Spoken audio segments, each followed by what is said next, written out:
तो क्या कहेंगे कि आपके सियासी कैरियर में इन फ्यूचर कोई मुश्किलात पेश आ सकती हैं इस हवाला से कि आपने जो है वो आवाज़ बुलंद की, बाकी तो सारी जो है वो सियासी तंजीमें, सियासी पार्टियां वो मालिक दा सोई काम हुई में हैं। पानी पाना जी बिल्कुल। भर भर मशकां पावे बिल्कुल। ते मालिक दा काम में फल फूल लाना तो क्या लावे या कहेंगे ना लावे। आपकी आवाज़ बुलंद करने से किस हद तक जो है वो आप अपने इस मकसद में कामयाब हो सकते हैं, या आपकी आवाज़ बुलंद करने से उनको किस हद तक फ़ायदा हो सकता है? बिस्मिल्लाहिर्रहमानिर्रहीम, अस्सलाम वालेकुम। प्रोग्राम सच क्या है और मैं हूं इब्रार हुसैन।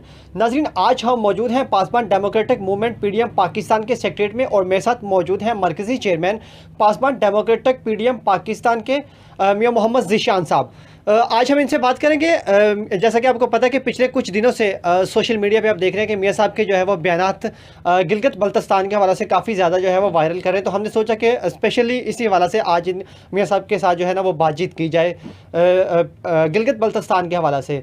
तो मियां साहब, फ़र्स्ट ऑफ़ ऑल तो मैं आपसे ये पूछूंगा कि आपकी जमात का जहाँ पे भी तारफ़ होता है या आपका जहाँ पे भी नाम आता है तो वहाँ पे पीडीएम साथ ज़रूर जो है वो मेंशन किया जाता है। इसकी ख़ास वजह क्या है? पीडीएम का क्या मकसद है? ये एक तो पीडीएम जो जमात अपोजिशन में है इस वक्त, हुकूमत के ख़िलाफ़ खड़ी है, या वही जमात है या कोई और इसका जो है वो मकसद है? बिस्मिल्लाहिर्रहमानिर्रहीम।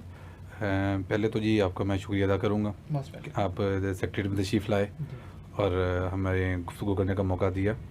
और दूसरा जो बात है, आपके जो सवाल किए आपने पीडीएम के हवाले से, वो मैं बात क्लियर करना चाहूँगा आपके चैनल के तवज्जुह से कि जो इस वक्त हुकूमत को टफ़ टाइम देने के लिए एक ग्रुप बना है जिसको उन्होंने पीडीएम का नाम दिया है। वो पीडीएम स्टैंड फॉर है पाकिस्तान डेमोक्रेटिक मूवमेंट। जी। और वो एक सिर्फ एहतजाजी ग्रुप बना है जो हुकूमत को टफ़ टाइम दे रहा है।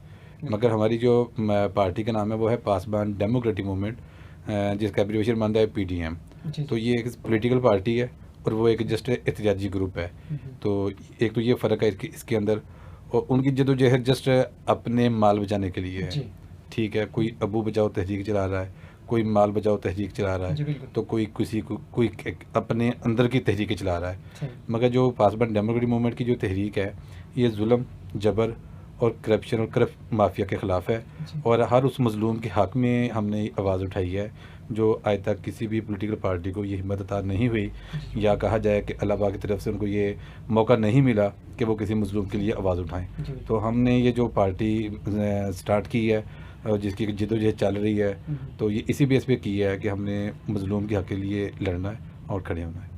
जी मियां साहब, बड़ी अच्छी आपने बात की है। ये वाज़ा हो गया कि पीडीएम जो है वो क्यों कहा जाता है, क्यों मेंशन किया जाता है आपके जो है वो ग्रुप के साथ या आपके नाम के साथ। तो मियां साहब, गिलगित बल्तिस्तान के हवाले से अगर हम बात करते हैं तो आपने काफ़ी जो है वो बयानात दिए, काफ़ी सारे न्यूज़पेपर जो है वो देखे तो उनमें भी आपके जो है वो बयान छप रहे थे गिलगित बल्तिस्तान के हवाले से। अगर देखा जाए तो तकरीबन 75 साल का अरसा गुजर चुका, आज तक किसी ने गिलगित बल्तिस्तान के हक़ के लिए जो है वो अपनी आवाज़ बुलंद नहीं की, किसने इतनी हिम्मत नहीं की। आपने जो है ये ज़िम्मा अपने ऊपर लिया, तो आपने आवाज़ बुलंद की उनके हक़ में, उनको आईनी हक़ दिलवाने के लिए आपने स्टैंड लिया। क्या कहेंगे इस हवाले से आप? देखिए जी, 1947 से जब से मुल्क पाकिस्तान हमारे वजूद में आया है, इस्लामी जमहूरिया पाकिस्तान, तो इस्लामी जमहूरिया पाकिस्तान के आइन में ये शामिल थी कि पाकिस्तान के अंदर कोई भी कौम बसे, कोई भी मज़हब की हो, किसी भी मसलक की हो, उनके सभी के आइनी हकूक़ और बराबर के होंगे। लेकिन बदकिस्मती कह सकते हैं कि हमारे मुल्क को तकरीबन 74-75 साल हो गए बने हुए, गिलगित बल्तिस्तान को आज तक उनके आइनी हकूक़ नहीं मिल सके। और सबसे बड़ी बदकिस्मती ये है कि कोई भी जमात, कोई भी सियासी पार्टी, कोई भी सियासी जो अपने शख्सियत है, वो इस पर बात करने के लिए तैयार ही नहीं है। किस लिए? वो जस्ट इसलिए कि हर पार्टी बरसरे इख्तियार आती है। इन 75 सालों के अंदर मार्शल आर्ट्स भी लगे, डिक्टेटर्स भी आए, ठीक है, और हुकूमतें भी बनी जिन्होंने जो अपने आप को जमहूरी हुकूमतें कहती थी, लेकिन किसी ने भी आज तक उनके लिए आइनी हकूक़ के लिए आवाज़ नहीं उठाई। और पाकिस्तान डेमोक्रेटिक मूवमेंट का ये सबसे बड़ा जो एज लिया हमने, वो यही बात कर रहे हैं कि हमने इन लोगों के लिए आवाज़ उठानी है और इनके हकूक़ के लिए जितनी हो सके हमने इंशाल्लाह जद्दोजहद करनी है। अच्छा भाई साहब, आपकी जो पार्टी है अभी नई जो है वो आ रही है, तो क्या कहेंगे आपकी आवाज़ बुलंद करने से किस हद तक जो है वो आप अपने इस मकसद में कामयाब हो सकते हैं, या आपकी आवाज़ बुलंद करने से उनको किस हद तक फ़ायदा हो सकता है? वो जी आपके सवाल का मैं जवाब दूंगा एक शेर के अंदर कि वो बुल्ले शाह का शेर है कि माली दा काम में पानी पाना भर भर मशकां पावे ते मालिक दा काम में फल फूल लाना लावे या ना लावे। क्या बात है। तो हमें ये जो एक ज़िम्मा लिया है, एक आवाज़ हक बुलंद की है गिलगित और बल्तिस्तान के अपने भाइयों के लिए, वो इसी बेस पे की है कि हमने तो भर भर मशकें डालनी है, ठीक है। अब मदद उसमें करनी है अल्लाह पाक ने, और अल्लाह पाक का वाज़ेह इरशाद है कि अगर आप किसी मामले को लेकर उठते हैं और आप उसके अंदर मुखलिस हैं तो अल्लाह पाक उसके अंदर बरकत डाल देता है। तो हमने अपने ये गिलगित और बल्तिस्तान के भाइयों के लिए जो आवाज़ हक बुलंद की है, इंशाअल्लाह अज़ीज़ हमें उम्मीद है कि अल्लाह पाक इसमें हमें कामयाबी भी अता फरमाएगा। जी मेरे साहब, काफ़ी ज़्यादा पुरुम्मीद जो है वो आप दिखाई दे रहे हैं इस हवाला से। तो देखा जाए कि जिस तरह दूसरी सियासी पार्टियां हैं, दूसरी सियासी तंजीमें हैं, आज तक किसी ने इतनी हिम्मत नहीं की कि वो उनको आईनी हक दिलवा सके या उनके लिए, उनके हक के लिए कहीं पे बात कर सके किसी प्लेटफॉर्म से। तो आपने पासबान के प्लेटफॉर्म से जो है वो उनके हक के लिए आवाज़ उठाई। तो क्या कहेंगे कि आपके सियासी कैरियर में इन फ्यूचर कोई मुश्किलात पेश आ सकती है इस हवाला से कि आपने जो है वो आवाज़ बुलंद की, बाकी तो सारी जो है वो सियासी तंजीमें, सियासी पार्टियां वो सोई हुई हैं?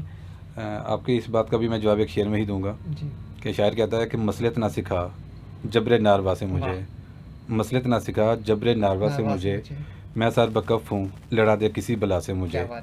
तो राह वफा के जो मुसाफिर होते हैं वो कभी अपनी राह में आने वाली मुश्किलात को नहीं देखते।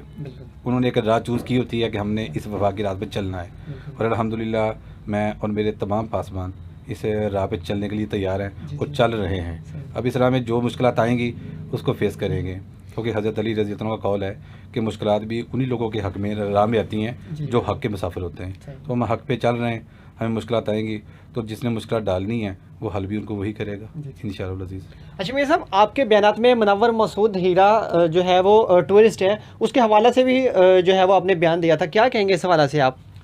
जी, मुनव्वर मसूद हीरा साहब हमारे मुल्क के माशाल्लाह एक बहुत बड़ा एजाज़ उन्होंने अपने नाम किया है, और वो आलमी अवार्ड याफ्ता है, और इस वक्त वो अपने वज़ीर सॉरी की बने हो तो कटिंग करी थोड़ी की बने हो सियाह तस्वीर तो जवाब ही शुरू तो यही से करूँगा। हाँ, तो जी आपने जो भी क्या सवाल क्या था बोला? मुनव्वर मसूद हीरा टूरिस्ट। ये मुनव्वर मसूद हीरा साहब जी इस वक्त पाकिस्तान के माशाल्लाह की बहुत बड़ी शख्सियत बन गई हैं। हमारे वो बहुत करीबी दोस्त हैं, भाई जैसे उनके साथ रिलेशन है। मगर यह कि उन्होंने पिछले दिनों में अपने नाम एक आलमी रिकॉर्ड कायम किया है, जो उन्होंने 660 सीसी गाड़ी के ऊपर वो सबसे ऊंची जगह पे गए हैं गिलगित बल्तिस्तान के अंदर, और उसके ऊपर उन्हें सियाहत का सफ़ीर भी मुकर्रर किया गया गिलगित बल्तिस्तान में। और इसी बेस पे ही गिलगित बल्तिस्तान की जो बार है और लाहौर हमारी है जो हाई कोर्ट लाहौर बार है, उनके दरमियान में रवाबत कायम हुआ है। और इस रवाबत कायम करने पे हमारी Paswan democratic party, Paswan democratic movement PDM ने ये प्लान किया है कि इंशाल्लाह बहुत जल्द हम उनके लिए एक अच्छा सा प्रोग्राम ऑर्गेनाइज़ करेंगे, और उन्हें जो पार्टी की तरफ से इंशाल्लाह एक अवार्ड भी दिया जाएगा उन्हें और उनकी टीम को। अच्छा मेरे साहब, प्रोग्राम के आखिर में गिलगित बल्तिस्तान की जितनी भी आवाम है उनके लिए क्या मैसेज देंगे आप? गिलगित बल्तिस्तान की आवाम के लिए यही मैसेज है कि इंशाअल्लाह अज़ीज़ वो कभी अपने आप को अकेला ना समझें। उनके आईनी हकूक़ के लिए जितनी भी हमसे जदोजहद हो सकी, जहाँ तक मुमकिन हो सका, हम इंशाअल्लाह उनके लिए जदोजहद भी करेंगे, मेहनत भी करेंगे। और हमारा उनके लिए मोहब्बत का पैगाम है कि हमेशा जिस तरह का वो दिल फरेब और खुशगवार माहौल है वहाँ उस इलाके का, तो हम चाहते हैं कि वहाँ की आवाम भी वैसे ही खुश अखलाक भी है, और हम चाहते हैं कि इंशाअल्लाह अज़ीज़ जल्द ही जिस तरीके के साथ मुल्क पाकिस्तान के बाकी सूबों को आईनी हकूक़ हासिल हैं, वैसे उनको भी आईनी हकूक़ हासिल हों, हम इंशाअल्लाह उनके साथ हैं।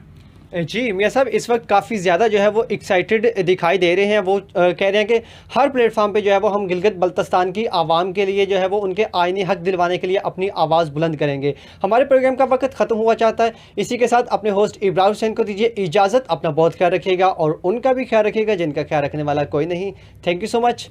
अल्लाह हाफिज़।